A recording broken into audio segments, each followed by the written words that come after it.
जो बहुत बड़े कवि थे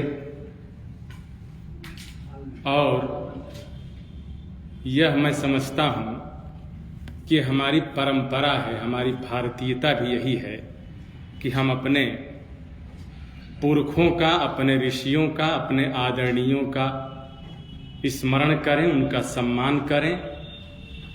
और मैं समझता हूँ कि इसके लिए हिंदुस्तानी एकेडमी को जितना साधुवाद दिया जाए वो कम है। उन्होंने यह आयोजन किया, इसके लिए उसका बहुत बहुत आभार। और उन्होंने मुझे इस अवसर पर मेहता जी पर अपनी बात रखने का अवसर प्रदान किया, इसके लिए मैं एकेडमी के प्रति कृतज्ञता व्यक्त करता हूँ। दरअसल अभी थोड़ी बातें आदरणीय सचिव महोदय जी ने रखी और हमारे बीच आदरणीय रविनंदन सिंह जी हैं और इस आयोजन की अध्यक्षता आदरणीय अजित कुमार जी कर रहे हैं। मैडम ज्योतिर्मयी जी इसका बहुत सुंदर संचालन कर रही हैं और मैं देख रहा हूं कि हमारे सम्मुख इस सभागार में जो श्रोता उपस्थित हैं वे कोई सामान्य श्रोता नहीं हैं, बड़े सुधी और विद्वत जन लोग हैं। उनके प्रति भी मैं अपने हृदय से आभार व्यक्त करता हूं कि वो इस अवसर पर विराजमान हैं। देखिए, मैं जो कह रहा था कि यह भारतीयता है और भारतीय परंपरा है, मैं यहीं से अपनी बात शुरू करूंगा कि नरेश मेहता जी भी भारतीयता और भारतीय परंपरा के आग्रही रचनाकार थे। और वो कैसे थे, इसी पर मैं कुछ बातें आपके समक्ष विस्तार से रखूंगा कि क्यों उन्होंने कहा कि हमें अपनी चीजों को अपने आलोक में देखना चाहिए, भारतीयता के आलोक में। अगर मैं कहूं कि विशुद्ध भारतीय चिंतन परंपरा के आलोक में अपनी थाती को सहेजने वाला कोई कवि है तो वह नरेश मेहता जी है। और उनके यहाँ मुझे कुछ चीजें बड़ी महत्वपूर्ण लगती है जिन पर विचार हुआ है और होता रहेगा, नए सिरे से भी होता रहेगा, कोई विचार अंतिम नहीं होता है। मैं उनके यहाँ इतिहास और मिथक को लेकर जो बातें आई हैं उस पर मैं कुछ बातें आपके सामने रखना चाहता हूं कि वो क्यों महत्वपूर्ण है। इतिहास मेहता जी के यहां बहुत महत्वपूर्ण है और उन्होंने इतिहास के साथ जो ट्रीटमेंट की है वह अभूतपूर्व है। एक और कवि उनके समय थे, उनका नाम आदरणीय श्री धर्मवीर भारती है, जिन्होंने अंधा युग में यह काम किया। अद्भुत रचना है, मेहता जी उन्हें बहुत आदर देते थे। आप देखें कि कैसे उनकी कविता में मिथक आता है और कविता को नए अर्थ, संदर्भ और आलोक से भर देता है।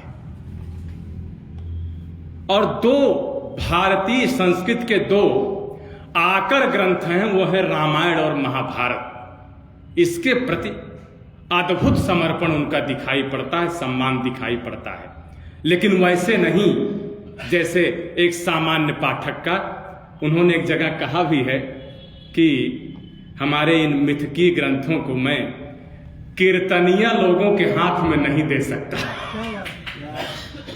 वो जैसे देख रहे हो 2022 और 23 को, और उन्होंने कहा कि मैं इतने जबरदस्त अपने मिथकीय कैरेक्टर पर आधारित नायकों के ग्रंथ को कीर्तनिया लोगों के हाथों में नहीं दे सकता। इससे आगे की चीज समझते थे रामायण महाभारत को मेहता जी। एक तो ये बात, और दूसरी बात आप देखें कि कैसे उनके यहां कोई अतीत या इतिहास या मिथक आता है तो क्या लेके आता है। आपको लगेगा कि बड़ी सामान्य बात है, लेकिन मेहता जी की दृष्टि अद्भुत है। लखनऊ में बैठ के वो कविता लिख रहे थे, गोमती का किनारा देख के और आप सोच नहीं सकते कि उन्होंने क्या लिखा गोमती पर।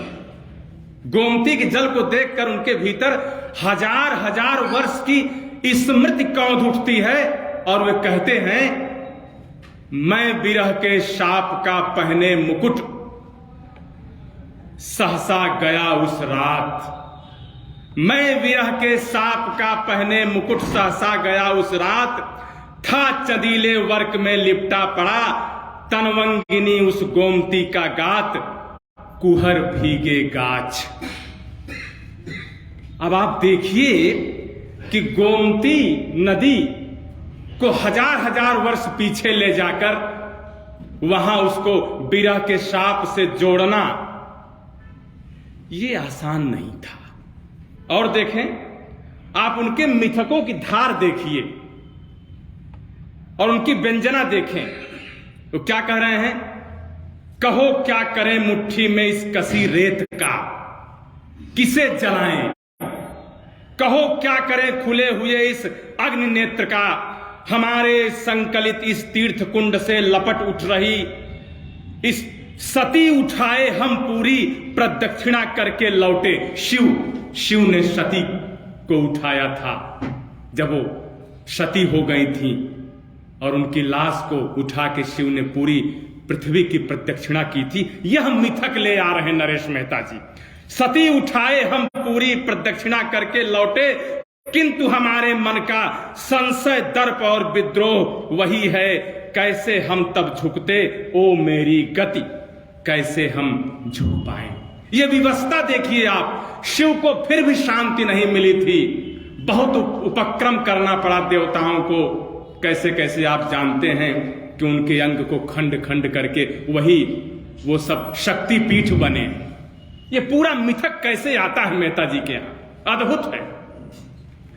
और मैं समझता हूं कि आज इतिहास पर जब उसके पुनर्पाठ और उसके पुनर्व्याख्या की बात हो रही, अभी बहुत पीछे हल्ला मचा था कि भाई हमारे यहाँ जो इतिहास है अब तक चला आ रहा है उसमें बदलाव की जरूरत है। तो आप देखें कि यह बेहद जरूरी हो जाता है कि हम नरेश मेहता जी की इतिहास दृष्टि को भी देखें। जब हम नया इतिहास बनाने की बात कर रहे हैं तो मेहता जी को छोड़ करके आप नया इतिहास नहीं बना सकते हैं, ये जान लीजिए। और कैसे इतिहास को, राजनीति को, उसके भ्रष्ट तंत्र को कैसे उद्घाटित कर रहे हैं मेहता जी, ये अद्भुत है। और मैं समझता हूं कि यह साहस कर पाना भी उस दौर में और किसी कवि के बूते की बात नहीं रही होगी। जो पंक्तियां मैं आपके सामने रखना चाहता हूं ये मेहता जी ही कह सकते थे और किसी के बस की बात नहीं है। आप उनका राजनीतिक व्यंग्य देखिए, मुझे नागार्जुन की याद आ जाती है। वो क्या कह रहे हैं, आज यदि हुआ होता द्रौपदी का चीरहरण तो न तो दुर्योधन को ही निराशा होती और न ही दुशासन की बाहें थकती। स्वयं द्रौपदी ही कहती अपनी पार्टी और नेता के लिए चीरहरण क्या, शीलहरण भी स्वीकार है। यह साहस, यह बेबाक और बानगी अगर किसी कवि में है तो वह नरेश मेहता है और किसी के पास ये शक्ति नहीं है ऐसा लिखने का, ऐसा साहस। यह उनका राजनीतिक, कैसे राजनीतिक मूल्यों का अधः पतन हो रहा था, कैसे चीजें नष्ट हो रही थी, उसमें जो गिरावट आ रही थी राजनीति में, उसको उद्घाटित करने का साहस मेहता जी ने दिखाया। और यह कितना तीखा प्रहार है, आप देखें कितना खींच कर उन्होंने कहा होगा। और आप देखें उनकी एक बड़ी अच्छी कविता हमको लगी, राजनीतिक व्यंग्य वो भी है। मैं उनके राजनीतिक व्यंग्य को आपके सामने उघाड़ना चाहता हूं। उनकी एक संबंध कविता है। आप अगर बात करना हो नाचिद जी तो बाहर ही बात करिए, बेहतर होगा। बात ही करना है तो बाहर अच्छा रहेगा। उनकी एक संबंध कविता है, उसका व्यंग्य देखें आप, जिसे देखकर मुझे नागार्जुन की कविता याद आ जाती है। नागार्जुन ने कहा था कभी इंदिरा गांधी के लिए कि हरिजन गिरिजन भूखों मरते, हम भटके वन वन में, और तुम रेशम की साड़ी डाटे उड़ती फिरो गगन में। मेहता जी उससे भी आगे बढ़ के बहुत सूत्र वाक्य में कह रहे हैं, ये कौशल है उनका। आप देखिए 3 लाइन में उन्होंने कितनी बड़ी बात कही। कहा, वे जितना जितना उड़ते जाते हैं उतना उतना देश रसातल जाता है। यह राजनीतिक आधा पतन को उघाड़ने वाली इससे बेहतरीन कविता मुझे दिखाई नहीं पड़ती है। और आप देखें कि इतिहास जब करवट लेता है, वो कह रहे हैं, तो वह शेर जैसा खूंखार हो जाता है। मेहता जी कह रहे हैं। अग्निबीज कविता में कह रहे हैं कि दहाड़ चाहे वह शेर की हो या इतिहास की, उसका मतलब ही होता है भूख का लगना। और भूख के समय शेर के लिए जो व्यक्ति है, इतिहास के लिए वही व्यवस्था है। नरेश मेहता जी उन्होंने कहा कि इतिहास जब करवट लेगा तो बड़े बड़े सत्ताधारी निपट गए, उनका तख्ता पलट हो गया, और कोई ये गुमान न रखे कि वो इतिहास रच रहा है या इतिहास बना रहा है। इस गुमान में न रहे। मेहता जी इसे बहुत स्पष्ट कर देना चाहते हैं। अद्भुत है। और आप देखें कि उनके इतिहास का बोध और उसका तीखापन आप देखिए। क्या कहा उन्होंने? नपुंसक गुलाम आजादी से कहीं मूल्यवान है तेजस्वी व बंदी स्वतंत्रता। मुझे इस पंक्ति को देखकर अज्ञे की पंक्ति का स्मरण हुआ।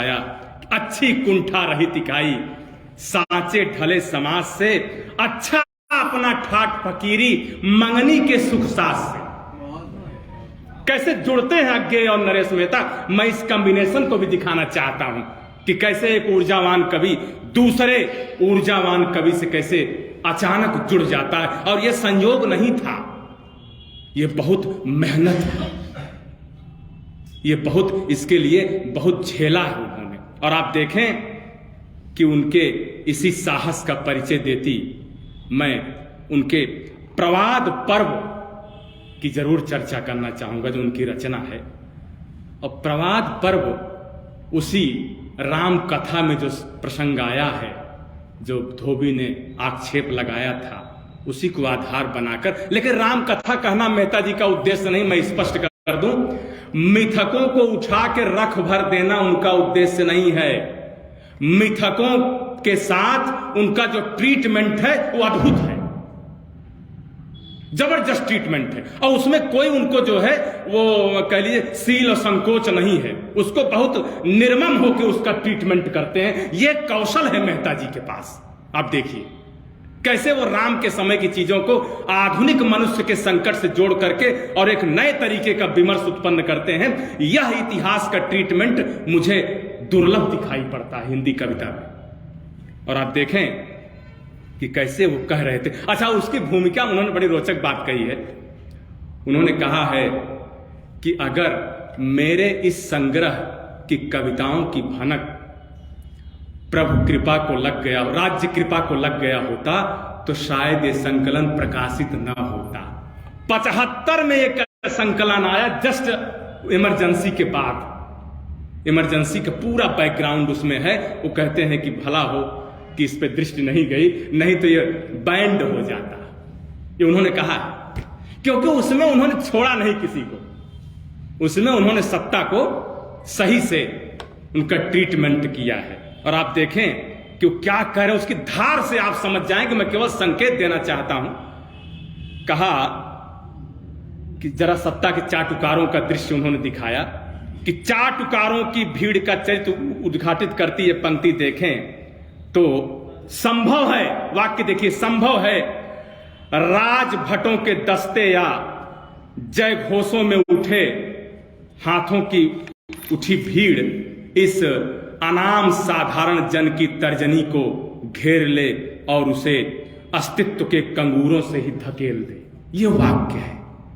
अब इसमें जो अनाम साधारण जन है, ये उस समय का आम आदमी है जो सत्ता की आलोचना कर रहा था और उसकी आवाज को दबा दिया जाता था। नरेश जी ने बस संकेत दे दिया कि हमारे यहां अनाम और साधारण जनता की तर्जनी ही काट ली जाएगी अगर वो बोलेगा। एक एक पंक्ति आप देखिए।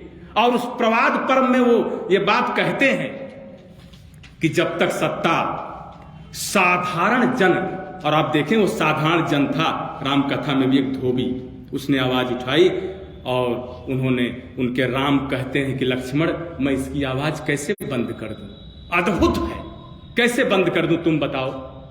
ये अगर कह रहा है तो पूरी व्यवस्था समझिए, पूरा आम आदमी इसके साथ बोल रहा है, मैं इसकी आवाज को कैसे दबा दूं? और जब जब सत्ताएं सामान्य जन की आवाज को दबाती हैं वो धराशायी हो जाती हैं। मेहता जी स्थापना देते हैं।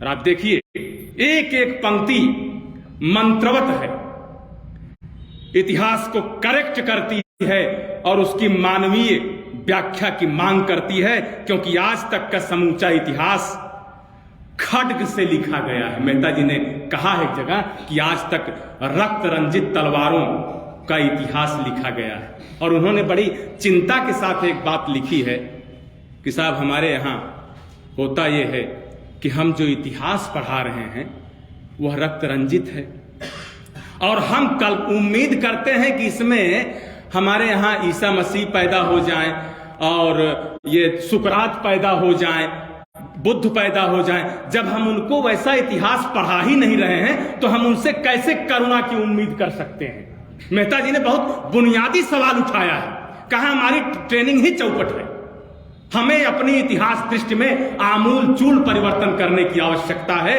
और इस बात को वो जगह जगह रेखांकित करते हैं। मैंने उसे पकड़ने की कोशिश की है और देखिए उन्होंने कहा कि एक तरह से मैं समझता हूं कि वो सबाल्टन इतिहास, सबाल्टन हिस्ट्री राइटिंग की मांग करते हैं अपने तरीके से। सबाल्टन हिस्ट्री राइटिंग, इतिहास खड्ग से नहीं मानवीय उदात्तता से लिखा जाना चाहिए, उनका वाक्य है।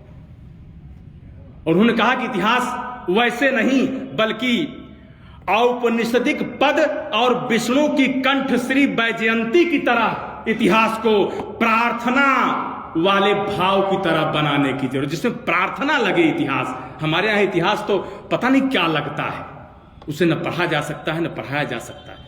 इतना जबरदस्त सवाल उठाने वाला उस समय दूसरा कवि नहीं था, ये जान लीजिए। और आप देखें कि उन्होंने एक जगह कहा है कि चूंकि अभिव्यक्ति की आजादी बंद कर दी गई थी 75 में, कोई बोल नहीं सकता था। अभिव्यक्ति की आजादी छीनने वाली सत्ता दीर्घजीवी नहीं होती, उनका वाक्य है। यह घोषणा करते हैं मेहता जी और कहते हैं कि मनुष्य का भाषाहीन हो जाना, ये वाक्य देखिए, मनुष्य का भाषाहीन हो जाना सृष्टि का ईश्वरहीन हो जाना लक्ष्मण, सृष्टि का ईश्वरहीन हो जाना है, लक्ष्मण से राम कहते हैं। अगर आप अभिव्यक्ति की आजादी नहीं देंगे तो कैसे काम चलेगा? जड़ता संबोधनहीनता ही तो है, राम कहते हैं। मनुष्य के बोलने का अर्थ जानते हो लक्ष्मण, ये उनका वाक्य है प्रवाद पर्व में। तो कोई राम कथा बताना उनका उद्देश्य नहीं था, कोई और ही कथा वो बता रहे थे जो उनके अपने समय की बेचैनी से पैदा हुई कथा थी, जिससे वो भी दो चार हो रहे थे रोज। उस कथा को बताना मेहता जी का उद्देश्य था। और आप देखें कि वो एक जगह और कहते हैं कि इतिहास कितना निर्मम होता है। हमारे पास समय तो है। इतिहास कितना निर्मम होता है और इतिहास पुरुष बनना कितनी बड़ी यातना है। क्या कहा? जीवन भर इतिहास का संधान करने वाला यह भूल जाता है कि वह व्यक्ति भी है। ये उनका वाक्य है। एक छोटे से वाक्य में वो सब कुछ कह देते हैं, उनकी अद्भुत। और यही नहीं, उनके राम को एक कचोट है। प्रवाद पर्व के राम कहते हैं सीता संभवतः दुख ही प्रभु है। वाक्य देखिए, सीता संभवतः दुख ही प्रभु है। सुखी है वह निषाद, सुखी है वह सबरी जो पदार्थ भाव से ऊपर है, परंतु हम तो देश और काल की समस्त प्रभुता, संपन्नता और संपदा अपने अंग पर धारण करना चाहते हैं। ये विडंबना है मनुष्य जीवन की, वह सब कुछ। और इसी बात को आप देखें कि प्रसाद कैसे भारतीय दर्शन को ला के कामायनी में उड़ेल देते हैं और कहते हैं कि अपने में भर सब कुछ कैसे व्यक्ति विकास करेगा, यह एकांत स्वार्थ केवल बस अपना नाश करेगा। प्रभात पर्व के राम यही कह रहे हैं सीता से कि हम ये सब कुछ लाद लेना चाहते हैं, इससे हम सुखी नहीं होंगे सीते, इससे हम न जाने किस दुख में जा रहे हैं। आज की भौतिकवादी जो संस्कृति है, जो सब कुछ बटोर लेना चाहती है, जैसे नरेश मेहता उसको इंगित करके लिख रहे हैं कि आप कहां भाग रहे हैं मृगमरीचिका के चक्कर में। इस तरह से मैं समझता हूं नरेश मेहता को देखे और पढ़े जाने की जरूरत है। और आप देखें कि कुछ और संकेत हैं, जैसे उन्होंने कहा है कि हमारे यहां जो इतिहास दृष्टि है, जो हम पढ़ते हैं जिस तरह से, वो पाश्चात्य दृष्टि है, उससे हमें बहुत शीघ्र मुक्त हो जाना चाहिए। और उन्होंने एक अद्भुत कथा का उदाहरण दिया है। उन्होंने कहा एक प्राचीन कथा आती है वेदों में कि कोई एक सज्जन व्यक्ति थे, उनके बछड़े को चोरों ने कहा कि ये बछड़ा थोड़ा है, ये कुत्ता है, श्वान है। और इतनी बार इस बात को कहा उस आदमी से कि उनसे बछड़ा ठग के और चोर लेके चले गए। क्या कह रहे हैं मेहता जी? कहा हम ऐसे ही ठगे जा रहे हैं, हमारे पास अपनी भारतीय दृष्टि है और हम ये कथा भी जानते हैं जो वेद में आई है, लेकिन फिर भी हम ठगे जा रहे हैं। इससे बड़ा दुर्भाग्य क्या होगा? हम अपनी भारतीयता के आलोक में, भारतीय चिंतन और भारतीय मनीषा के आलोक में अपनी चीजों को क्यों नहीं देखते हैं? क्यों विदेशी चश्मे से हम अपने इतिहास को पढ़ते और पढ़ाते हैं?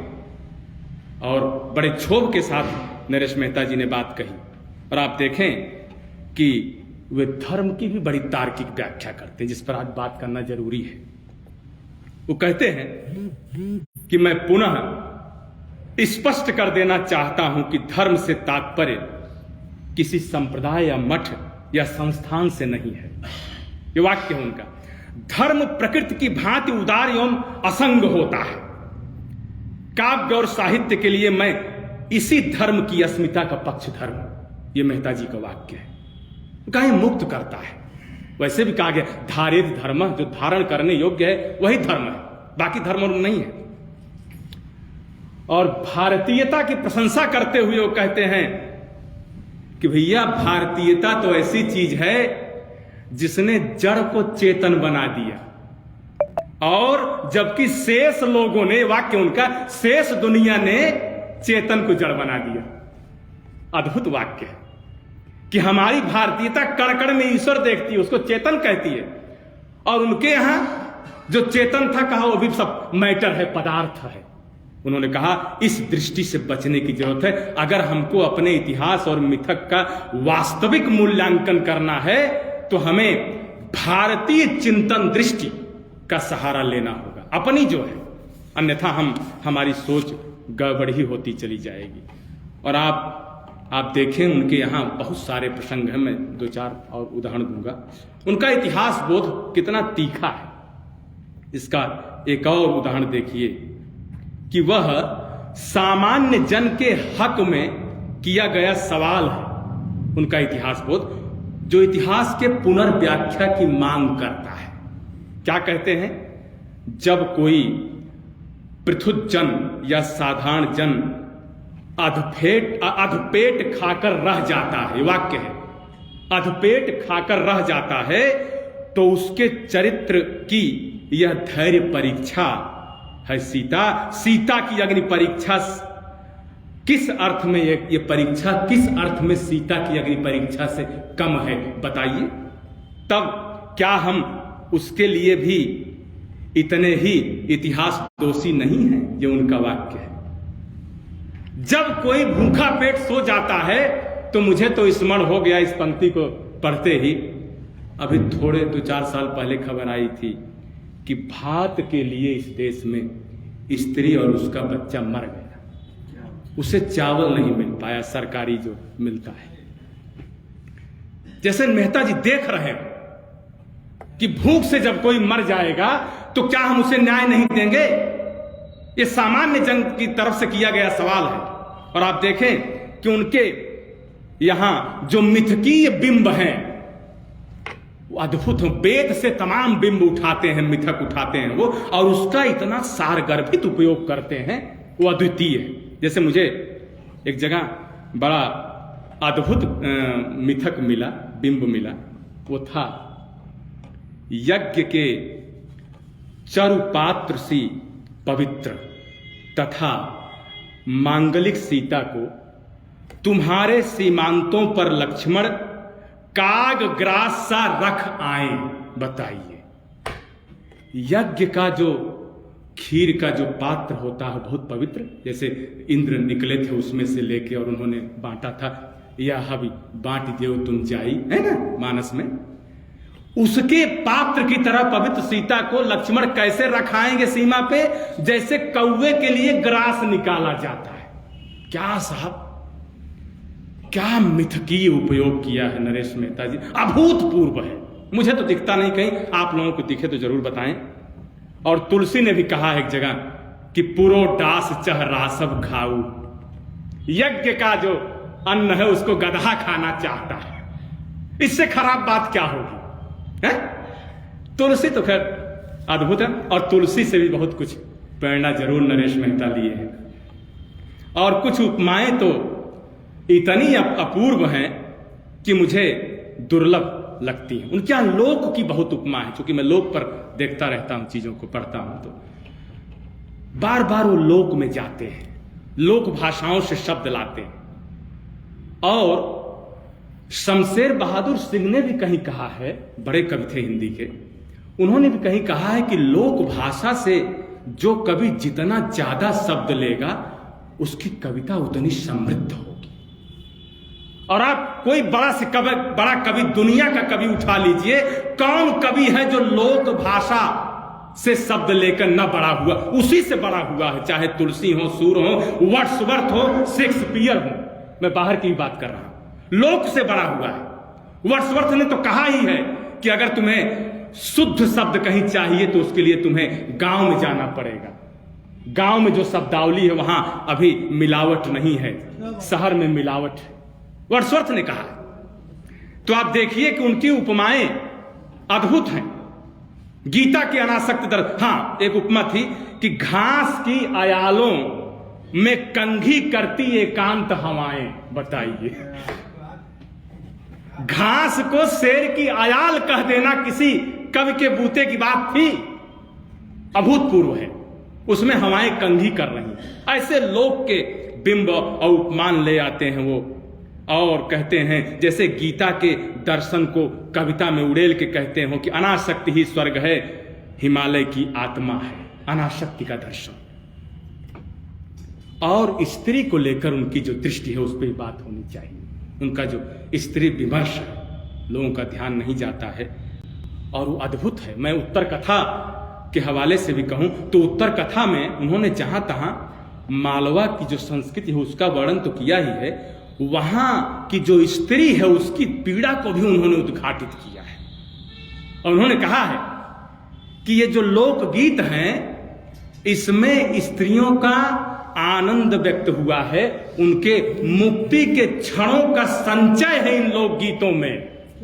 भाषा की अद्भुत उपलब्धि है ये लोकगीत, ये मेहता जी स्थापित कर रहे हैं। और मुझे तो उनका जो महाप्रस्थान के हवाले से, जो द्रौपदी के हवाले से उन्होंने जो कहलवाया, वो बड़ा धारदार लगा स्त्री के लिए। वो कहती है, स्त्री इस सांसारिकता से क्यों नहीं कभी ऊपर उठ पाती महाराज, क्यों नहीं? और भी कि मेरी यह हिम परीक्षा तुम क्यों लेना चाहते हो? जब वो सब लोग हिमालय पे गए वहां से गिरने के लिए, तो कहा कि क्यों लेना चाहते हो मेरी हिम परीक्षा? और वहीं एक वाक्य आया है कि पत्नी के प्रति अविश्वास ही तो है ये, और ऐसी परीक्षा के बाद नारी पुरुष के लिए अप्राप्य हो जाती है। अद्भुत है। इसके बाद संबंध नहीं रह जाता है। युधिष्ठिर क्यों परीक्षा ले रहे हो? द्रौपदी कहती है बहुत उज्जवल और भास्वर जो द्रौपदी का चरित्र है वो मेहता जी के उसमें निखर के आता है। और भी कहा कि ये दुर्ग प्रासाद स्मृति भवन चारण प्रशस्तियां, देखिए अपने समय के लिए कह रहे हैं चारण प्रशस्तियां, ये झूठे इतिहास बनाने वाले शिलालेख व्यक्ति को अमरता देंगे पार्थ? बिल्कुल नहीं देंगे।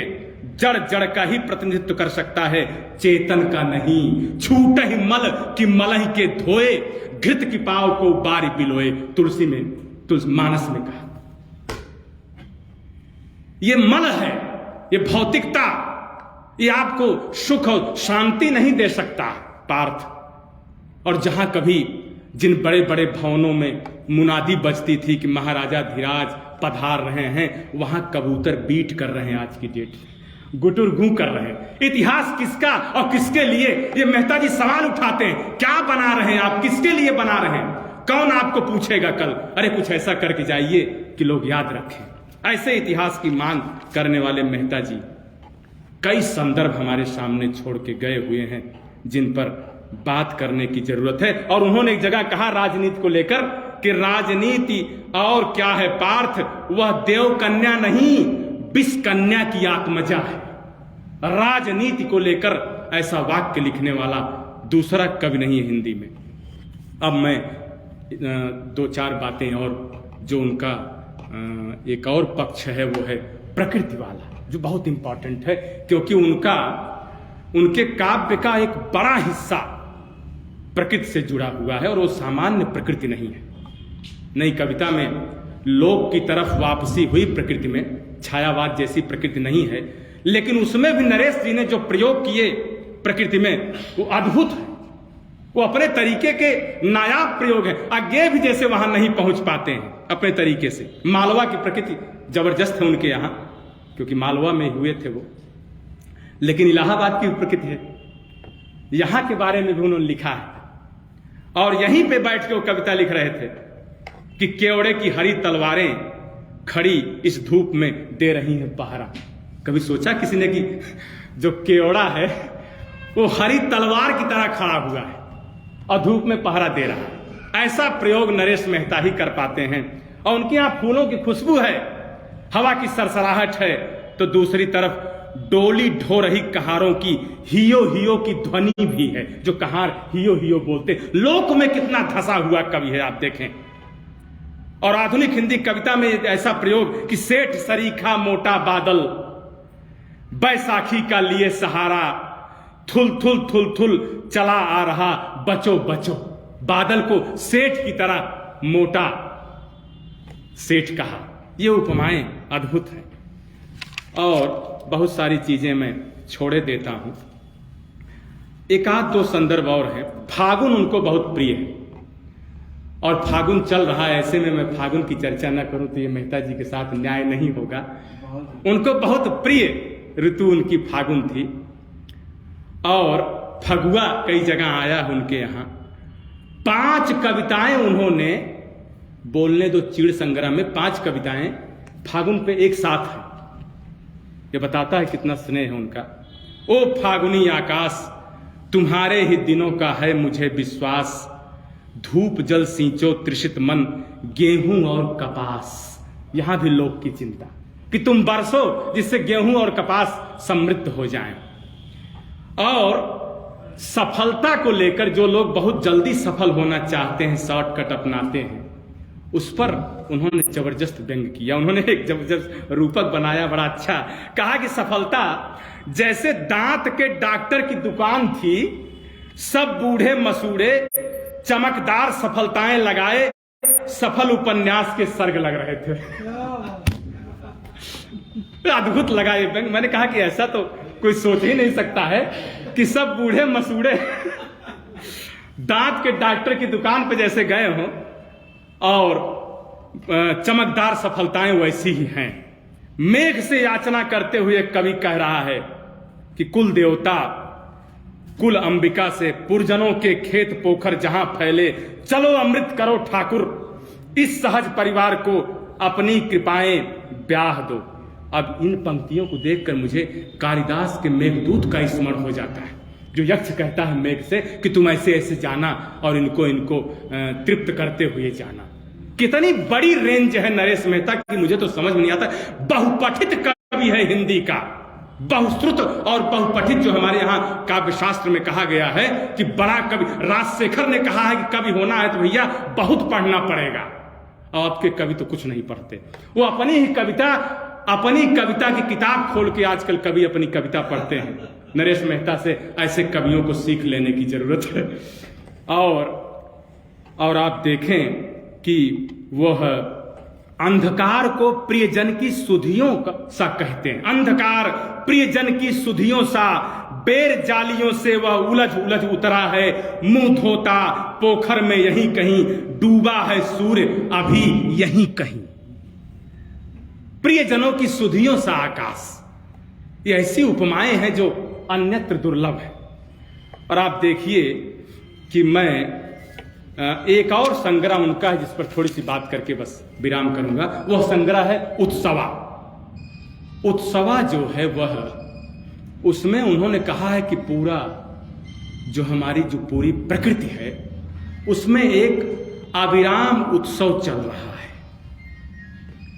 क्योंकि इस कवि का मैं एक संदर्भ और बता दूं कि भाषा के साथ जो इस कवि का ट्रीटमेंट है वो अद्भुत है। और आप देखें कि अज्ञेय और नरेश मेहता ने अनूठे प्रयोग किए भाषा में, अद्भुत।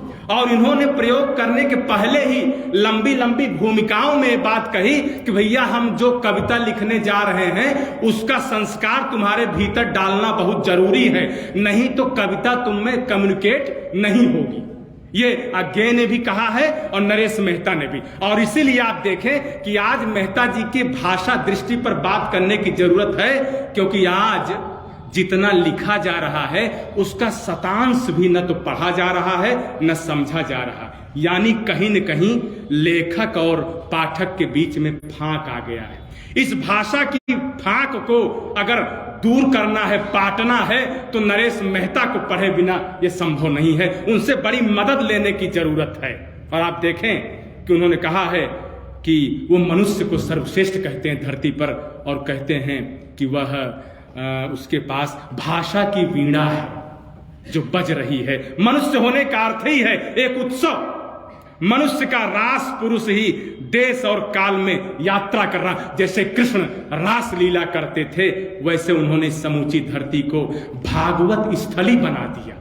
और कृष्ण मानो रास कर रहे हो, ऐसा लगता है कृष्ण का समूचा जीवन, उसका आनंद उनकी उत्सवा संग्रह के क्या कुछ भी नहीं कविता में उतर आया। अद्भुत कविता है। यानी भाषा को लेकर इतना सजग कवि है। वो कहता है भैया सब कुछ आप भाषा में नहीं बांध सकते। भाषा में, भाषा की एक सीमा होती है, और आप सब चीज को भाषा से क्यों संबोधित करना चाहते हैं। उनका फूल को फूल रहने दो, जैसे गाना भी है, प्यार को प्यार ही रहने दो, कोई नाम न दो। नरेश मेहता कह रहे थे फूल को फूल रहने दो, इसे आप कोई नाम मत दीजिए, नाम जैसे देंगे दिक्कत हो जाएगी। उन्होंने कहा कि तुम जिसे पेड़ कहते हो वह मात्र पेड़ नहीं है, वह वानस्पतिक श्लोक है। श्लोक ही नहीं बल्कि एक संपूर्ण उपनिषद है। यह नरेश मेहता है। फूल को उपनिषद बना देने की ताकत उनकी भाषा के पास है। और आप देखें कि आज जो बड़े पैमाने पर विकास का तांडव खेला जा रहा है, उसमें नरेश मेहता उसको पहले भांप गए थे। उन्होंने एक कविता में ये बात कही है कि जो प्रकृति है बहुत डरी और सहमी हुई है, और उसको जो मनुष्य है वो बधिक की तरह दिखाई पड़ता है, शिकारी की तरह। क्या कहता है? तुम मात्र एक चमकदार पत्थर के लिए, प्रकृति कह रही है, तुम मात्र एक चमकदार पत्थर के लिए बनैले पशु की भांति पृथ्वी को खूंद कर जब उसे पा जाते हो, तब दूर दूर तक भी तुम्हारी आंखों में छत विच्छत विदीर्ण उस धरित्री के प्रति कृतज्ञता या आभार कुछ भी नहीं होता। यह कैसी शाश्वत शत्रुता है तुम्हारी इस दैवीय संपदा के साथ। यह जो पीड़ा है प्रकृति को लेकर वह विरल है। धन्यवाद, प्रणाम, नमस्कार। बहुत